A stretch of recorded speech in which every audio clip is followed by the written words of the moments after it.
যুবক ভাইরা আমার, তোমরা কখনো জিনা করবা না, প্রয়োজন হলে বিয়ে করবা। মা বাবা ছেলেদের সব কষ্ট বোঝে, কিন্তু যুবকদের বিয়ের কষ্ট বোঝে না।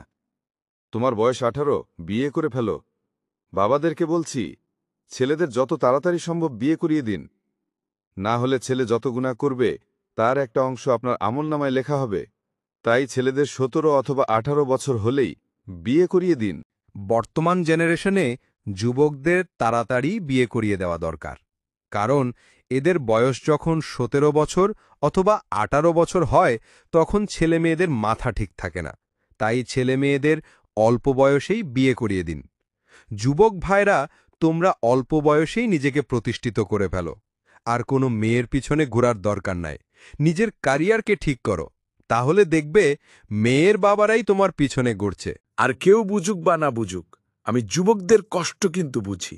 যুবক ভাইয়ারা আমার, যেই মেয়ে তোমাকে চেকা দিয়ে ব্যাকা করেছে, তুমি নিজেকে এমনভাবে প্রতিষ্ঠিত করো যাতে ওই মেয়ে সারা জীবন আফসোস করে। ওদের পিছনে ঘুরা বাদ দাও। ছেলেরা কেন মেয়েদের পিছনে ঘুরবে? তুমি নিজেকে এমনভাবে সাজাও যাতে মেয়ে তোমার পিছনে ঘুরে।